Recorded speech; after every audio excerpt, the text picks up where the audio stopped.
Hey everyone, this is Dylan Taggart here for another 360 Insights HR Tech Chat. I'm here with Ray Walker. Ray is a contingent workforce compliance expert and he's based in the UK. Hey Ray, thanks for joining me today. Hi, Dylan. Thanks for the invite. Yeah. Uh, just so everyone knows, Ray is always making sure people are staying in compliance and making sure businesses stay in compliance with their contingent workforce. I guess the first question right off the bat for you, Ray, is how would you best describe a contingent worker? Because I feel like it may not be a term everyone's familiar with. Yeah, no, it's a really good question. As you go around into different countries, you come across a lot of different terms with regards to it. So it's good to sort of clarify. Contingent worker is often called a non-standard employee. In the UK, it's getting known as an off-payroll. It effectively is someone who you're not engaging on a full-time traditional employed basis.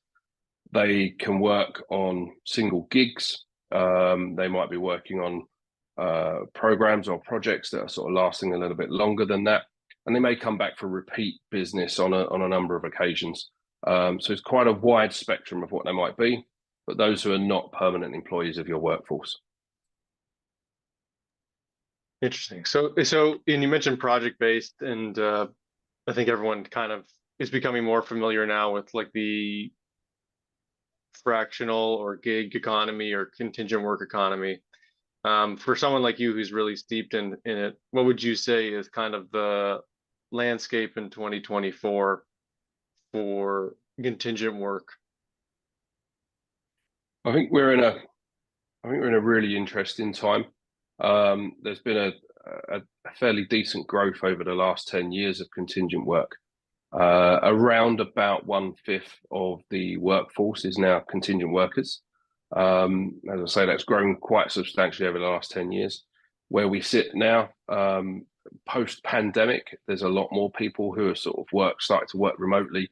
And from that, they've then sort of started to see the benefits of perhaps going and having either a side hustle or turning their sort of like becoming a full-time contractor or freelancer or gig worker, whichever term you want to go with. So where we see it now is we see a market that's growing, moving in a really big direction, but we also see the legal landscape is still trying to catch up, and there's a battle there between making sure that things are being managed in accordance with either the different tax departments or the labor laws or even sort of immigration and cross-border. That needs to be brought into consideration because things are becoming a lot more global. So it's a very interesting market to be in. There's a lot sort of new entrants into it. There's a lot of new situations and technologies are continuing to evolve and come in and sort of try and help and push this even more. So yeah, having been here for this a long time, I see the future being probably the most exciting it's ever been.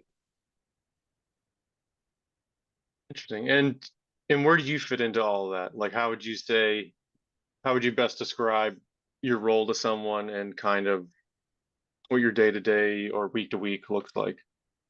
Yeah, sure. So I effectively make sure that everybody sticks within the rules, and the rules is a really big term, but it applies to the circumstance of that environment. So if I'm working directly with an enterprise client who's a user of contingent workers, the rules might be a case of making sure that they're not misclassifying the worker as either an employee or an independent contractor. They might also be considering about if they're trying to work with someone overseas, how do they make sure they engage them in the correct way? Are we talking about length of time? If I'm looking and working with the actual workers themselves, again, how many gigs are they doing? How many sort of projects? How long are their projects? Are they what's their intention? Are they saying, I'm quite happy to be an employee, we don't need to look at the independent contractor part? That takes away challenges around misclassification, but working as an employee in that arena, you've got the employment rights side of that, and then obviously the correct taxes and deductions that need to be taken. And if you're multi-jurisdictional, which jurisdiction has a claim on those? Is it some? Is it all? Is it just one part of it? So my part is to literally, first and foremost, to understand the rules of the environment, understand the requirement, and then go and apply those and make sure that there's process and procedure around it to make sure that we haven't overstepped anything. There are times then where I might be working with clients who will say, I know the rules, but I don't necessarily fit as a business inside those rules at the present time. What do we need to do to adjust? How do we need to get to fit within those rules? And it's trying to work and guide and push people in the right direction as to what they need to do. Sometimes it's not possible, and that's a big understanding, because people want to necessarily sometimes work with people and you can't work in the way that they want to. But at the very least, I can turn the light on and show them what they need to do. And then it's up to them as to whether they can or want to actually make any changes. Often I come across this, that the clients that I work with, their clients have got requirements. And so whilst my client might want to sort of make those changes, they can't because of the requirements that their clients actually putting upon them as well. So again, it's understanding all of that, sort of like how all of the dominoes are falling and how they're connecting all that together, and putting that within the actual practice of the rules at that point in time for that specific set of scenarios. Quite complicated, but as I say, that's probably, in a nutshell, that's what I need to do. Take something that's complicated and put it into sensible, easy speech so that people can understand it and work with it. Yeah, that can be a massive task.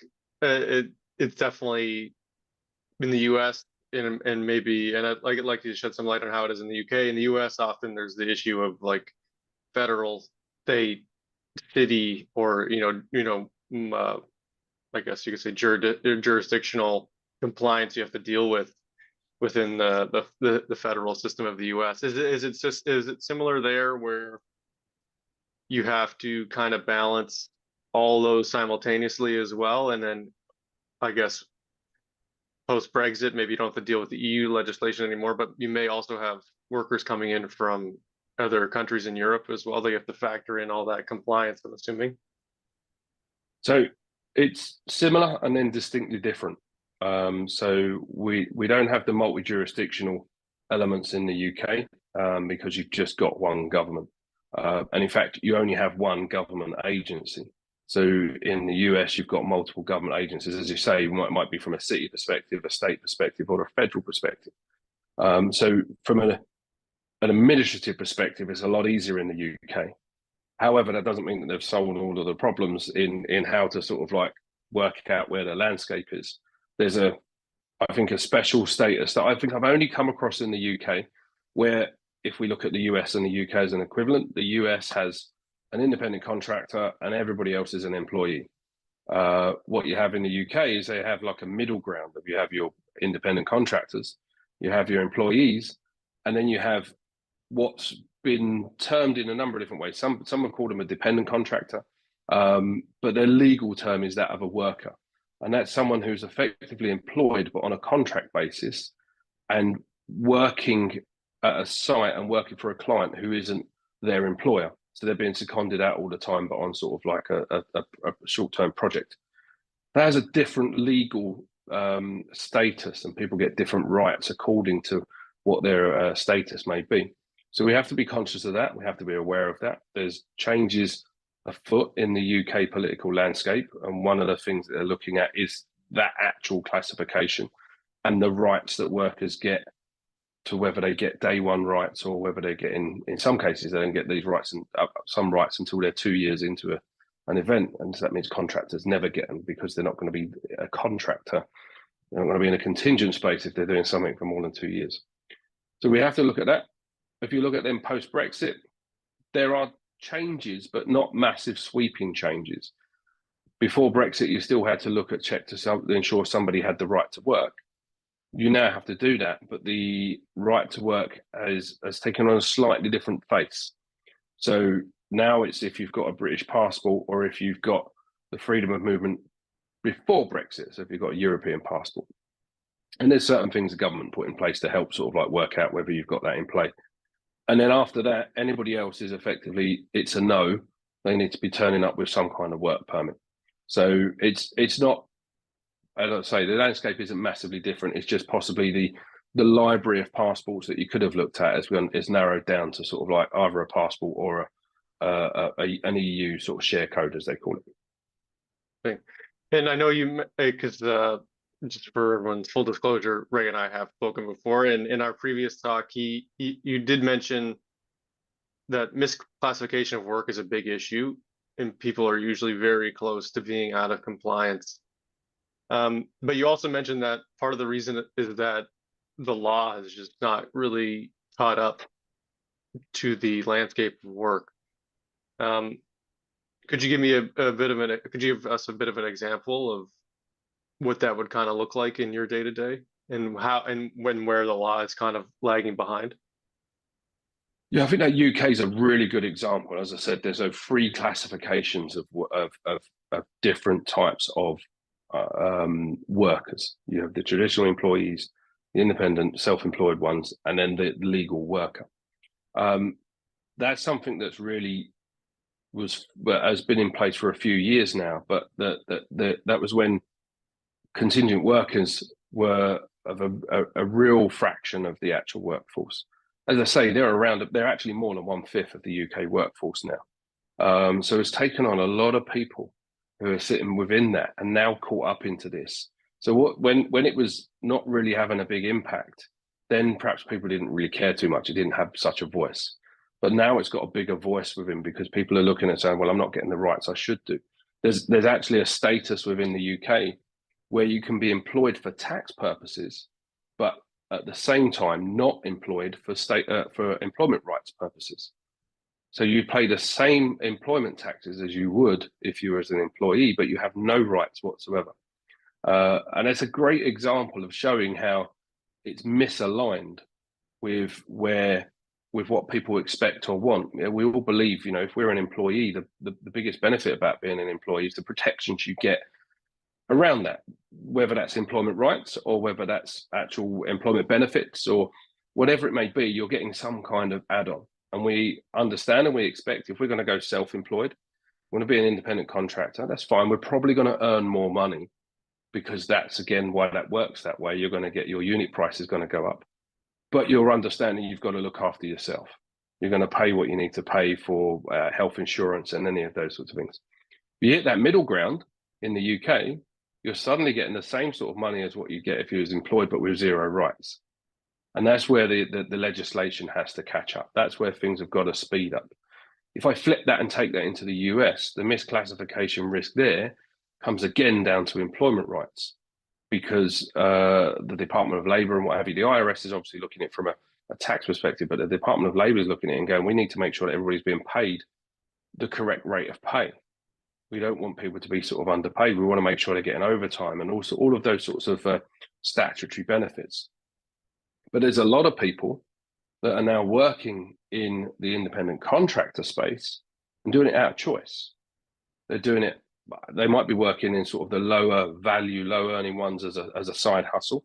They might be working in something that's a bit more, they've turned their sort of full-time job into an independent contractor role. But they want to take this on and they're happy and want to be an independent contractor.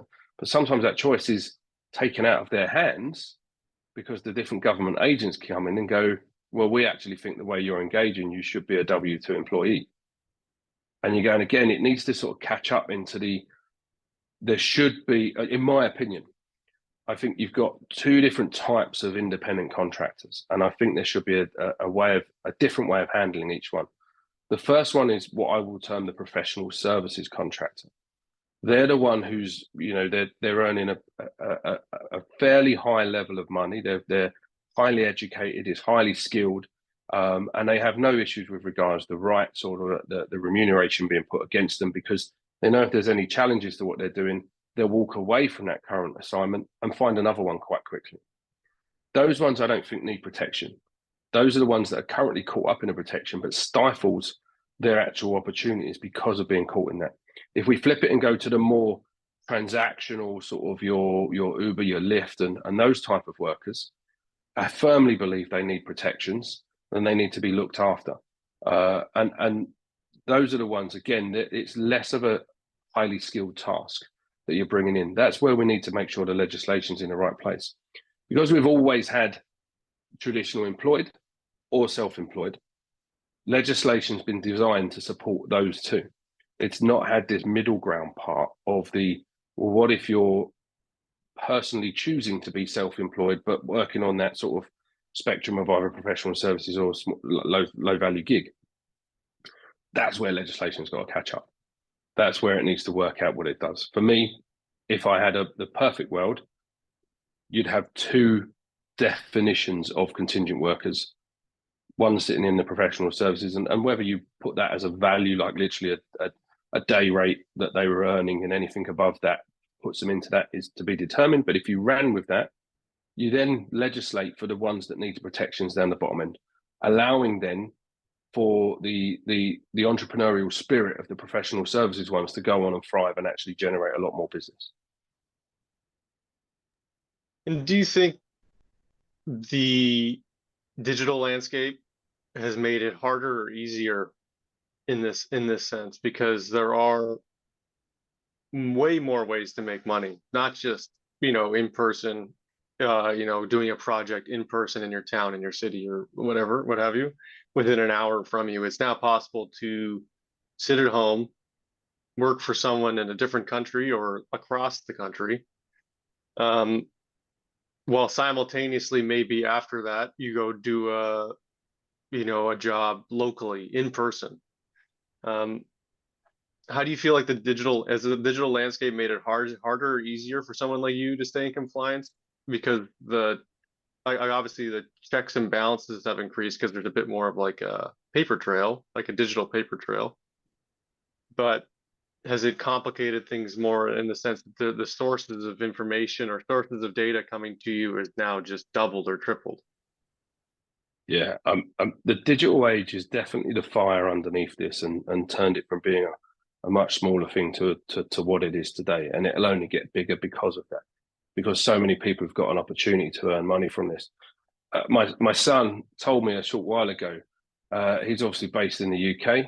He's actually earned money from a gaming site, so he's actually had to complete a W-8 Ben, which is a US tax form, so that he can actually get paid from a company in the US because of him going onto one of these platforms and actually designing something.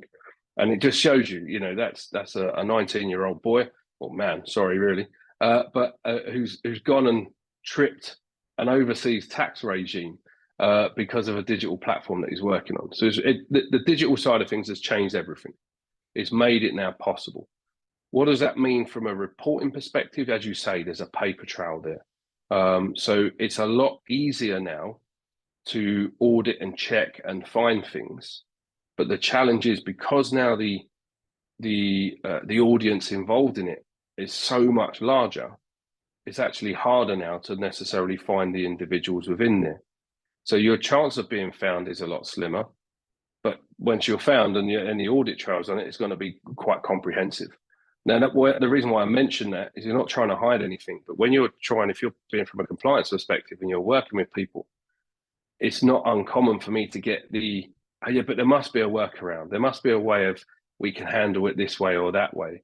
So you get a lot more challenges than perhaps there used to be against what you'd say and what you do. And because then you're looking at so many different jurisdictions at times, your awareness or your knowledge of what's going on and what you might trip and what you might do has to become broader. So yeah, it's definitely made it more challenging. I'm a bit of a crazy person. I find that fun. So for me, it's quite interesting. I'm having to learn about lots of different locations and how they operate and how that might influence and interact with whoever I'm servicing at that point in time. But yeah, it's not going to get any easier. There's no way it's going to get any easier. The part now is down to, as I say, the people writing the laws and what have you, trying to catch up to that, to sort of try and control it in the right way. And do you think potentially one method of controlling it could be kind of moving towards what you mentioned in one of our previous conversations, the common reporting standards that they have in the EU? Could that be something that, obviously it's going to be impossible to get the entire world on the same page by next week, but let's say moving forward, countries that maybe interact with each other more, like, Europe, like not Europe, obviously Europe isn't a country, but the EU, the UK, and let's say Canada or all of North America, you could say. Is it do you think do you maybe envision a world where all of those are kind of on a common reporting standards like they have in Europe, or is that the most efficient way, or not so much? Yeah, so if I had a bit of detail for anybody on here, the common reporting standards, actually, I checked this. There's now over 125 countries worldwide who signed up to the common reporting standards. And that's all effectively around the financial services, making sure if people have got entities or businesses overseas, they can then those countries can report to one another. And they tie in, and they actually came from the US original version, which is FATCA. And that came in again, it's from financial services, and the common report standards came after that. But that's a great example of showing 125 countries who have signed up, who are now saying we're going to basically build our financial services industry on a common standard so that we can transfer that information. And we agree, we come together and we report that information around to one another. So it shows that things can align, but it's then a question of what you want to align on that. So immigration is something that people are never going to align to. They'll always run to their own immigration. The requirements of people wanting to go to the US, for instance, is always going to be, you know, the demand's going to be much greater higher than the supply.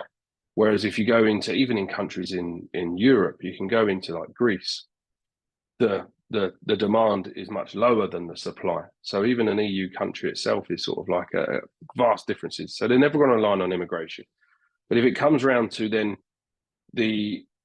how you control that, if you've got somebody working in one site place and taxes being paid in another, how you do that, because that's just business transactions. That's not necessarily being seen through the bank. That's where an advancement of the common reporting standards or FATCA can actually step up to actually improve that. And it's shown that it can happen.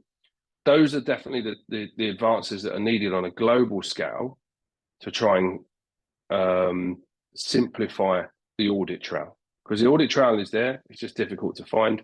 If you've got something that's more aligned on more countries, then you can make it easier. So it's not sort of, I mean, you go into Australia and you work on something in Australia, and it's absolutely nothing like you've seen in the US or Europe. In the way that they run their business, the terms, the systems that they're using, nothing at all like it. And that's, you know, if you can unify some of those things around the world, you can definitely make it easier. Yeah, it would make it all a lot more seamless, which kind of leads me to my next question is, you know, obviously this change in work didn't just happen overnight. You know, it kind of began in, you know, 20, 30 years ago. Let's say we started shifting more towards this type of work. Do you think this is potentially the natural evolution of work for people, like full-time work in the sense where you work for one big company or a company, um, and that's who you work for? Obviously, that's already changed in just our life, or not our lifetime, but in the last 100 years, like from our grandparents to us, or, you know, I'm sure the next generations. You know, we're no longer staying at a company for 30, 40, or your entire career. It's very rare these days. To the point where now we're at the point where maybe you stay at a company for a couple of years, or maybe you never work for a company full time ever. Do you think the natural evolution of this is going to be a world where no one really has traditional full time jobs anymore? And do you think that essentially the policy is going to have to adjust, or like just financial institutions and in tracking mechanisms are going to have to adjust to just accept that that is the new norm in the West at the very least? You know, and I'm Yeah, sure outside of the West it might be different, but it does seem like it's an unstoppable trend. I think you're right. I think it is an unstoppable trend. And if you take it back, and if you go to the Industrial Revolution, is what dragged everybody into the same workplace. Your Monday to Friday working for the same employer happened then because it all got centralized. You're now going through the technology revolution where it's all being decentralized, and people can work in whichever location as long as they've got access to power and as long as they've got some kind of internet. And Elon Musk has solved that problem for us. Then you can go and work from anywhere. So, and people, as you say, it's really interesting to talk to people who are just starting off their careers And they've very much got that mindset of, I don't necessarily want to work for anybody. I don't want to be beholden to an employer. And there's the ability to do that now. They've got that ability to go and work for who they want, when they want, however they want.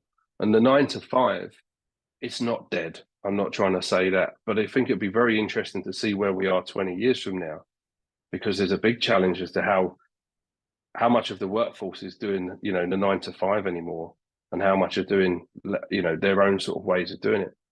As I say, we're over 1/5 of the workforce is contingent in the contingent space now. There's an expectation that will double by 2050. I think is sort of the times that they're throwing at that. So that's making big changes. So it's gonna happen. It's an unstoppable force. The only question is how long it takes to happen, and then the journey that you go on to get there as well, and how you then make sure that, again, from a compliance perspective, I think there's going to be a lot of elements associated to it. I regularly speak to clients who are saying, we've got workers who are now based in X, Y, and Z country. We've got to engage with them. Tell me how we solve the problem. It's not about, it's now we have to solve the problem. It's not an option not to solve the problem. They need those workers because of what they've got.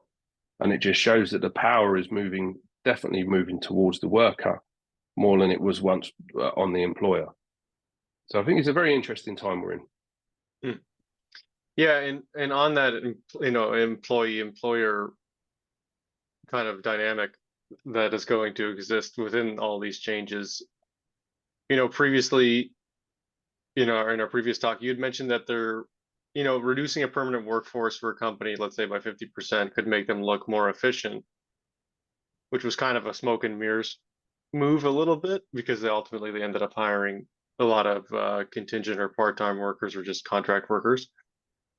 How did companies kind of handle this from kind of just operating costs, operating expenses? How should they look to the future to handle all this? And then simultaneously, for the person entering the workforce or the person that's been in the workforce for a really long time and doesn't really know how to handle all this, what kind of advice would you give to those two parties? Yeah, I mean, as to how to handle this, I spoke to someone recently who set up a company, and they've got, I think, 3 permanent employees, and the other 300 or 400 workers they're working for are on the bench. They literally tap into them whenever their clients want, and that's their business model. And they've just taken some really good funding from somebody who likes that, and they can turn the tap on and off according to what they want. So those type of business models are already there. That's where it's already settled. If you're looking at how does a company best embrace the contingent space, or what's the best ones for it, they have to change. They can't go and be the business that it was so many years ago, be that 2 years, 5 years, 10 years. They can't be that same business. If they want to embrace and take on the contingent revolution, they've got to sit back and go, okay, we've got to treat these like they're independent of our business. They can't work with them as their employees and have all of those old historic controls. If they don't, and the companies that thrive in that have changed or will change. The companies that don't thrive and struggle are the ones that go, no, we want to be in control of this.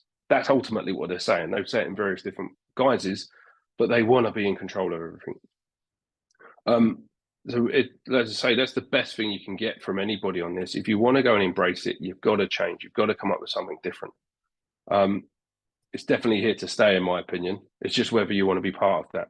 If you're somebody who's worked, I think new workers can embrace this a lot easier than somebody who's perhaps got, a couple of decades worth of traditional working experience. The new workers, it's new to them. This is like, yeah, this is what I want to do. And it's quite aligned with their psyche. There's someone who's already been sort of working for an employer, that might be multiple employers, but is used to doing that employer-employee relationship. Jumping away from that is a new thing that they've got to adapt to. But it means, again, the change there is breaking away from the 9 to 5. The plus point about working 9 to 5, and I struggle to find anyone who works 9 to 5, but if we use it as a concept at least, it means you've got a start date, a start time, and a finish time. when you start working in the contingent side of things, there is no real defined start and finish time. But that means that you can also spend whatever time you want during the day doing whatever you want to do. But you might be sitting under a desk lamp at 11 o'clock at night, finishing off a project that you've got to do. So you've got to get used to that side of things. It's not a defined start and defined end. It's now just random and whatever suits your lifestyle. But that's probably one of the things that's really appealing to people who want to go into that lifestyle, because it allows them, and COVID showed a lot of this. You can live your life without having to go and commute for many miles and many hours, and you can carry on doing your work. You can do whatever it is that your family demands put upon you, and you can still do your job. And yeah, you may well be working at 8 o'clock at night, but that's after you've sort of done everything you need to do with your kids and they're settled down and you're sort of like in the right space. So the probably the key to all of this, to embrace the future, to adapt and go into the future, don't try to use the models that's been used in the past. There's got to be a change in models. That's that's a great way to put it. To embrace the future, don't try to use the models of the past. And, speaking of embracing the future, have you had interaction with some companies or systems or vendors that are really kind of at the tip of the spear, are really grasping these changes well, and that you've worked with and that really handle these kind of compliance issues or contingent workforce issues well? Yeah, apart from the one that I just said, which I think is amazing, 3 permanent employees, the rest are just, contingents. The other good example I come across is a client that we addressed, and they were, we've got people who we must have in the contingent side of things. They've got to be self-employed. Tell us what we need to do. We'll adapt, we'll change, we'll do what's needed. And that's exactly what we was able to do. So we was able to tell them what they needed to adapt and change. But what we also did is then put it into context for them, because a lot of people often look at this as a one size fits all. And I don't think the workforce of today in any company is now a one size fits all. You've got traditional employees that will stay traditional. You've got contractors who need to be employed because of the way you want to engage with them. And then you've got workers who can be self-employed, the independent contractors. What you have to do is to partition your workforce, in my mind, before you go and put any strategic changes. Partition the workforce and work out the ones that are going to sit in which camps. So you're then only addressing, if you're looking at making change to your business to bring on the independent contractor element, you're only looking at a portion of the business, not all of it. And you're not then making big changes for everything, which is difficult to do, but will carry perhaps a level of risk you don't need to carry. And if you're trying to take that internally as a program and trying to get some internal adoption onto that, if you say to them it's actually only, say, 25% of the business, not 100%, it becomes a lot easier for internal adoption to happen in doing that. So again, it's that same thing. Look and plan and understand and work out what is relevant and what's out of scope. Because if it's out of scope, great, leave it as it is. There's no changes. Everybody's happy with that. Nobody wants any sort of new changes to go into business. It's easy to do. But if you need to adopt and bring on stuff, then you've got it into scope and you've got it at a scale that's perhaps more manageable than it was before. Interesting. All of some very great points. And Ray, I want to thank you so much for joining me today. It's been a great discussion. And yeah, I know while the future of work for some people, even for myself, who like kind of was told growing up this is kind of how work works, the landscape ahead can be a little scary, but I liked the idea that it does give you a lot of freedom, and I think a lot of people appreciate that, and that work is it has changing definitions. And thank you so much for the insights on how to handle that. And if anyone wants to reach out to you for if they have any questions and if they want to reach to you directly, what's the best way for them to do that? Best way to find me on LinkedIn, which is I'm under the handle of Ray C. Walker, I think you find if you look on LinkedIn, so it's nice and easy to find. If you can't, you can always use my work email address, which is a nice easy one, which is ray@worksum.com. Awesome. Well, Ray, thank you again, and it's been great speaking with you.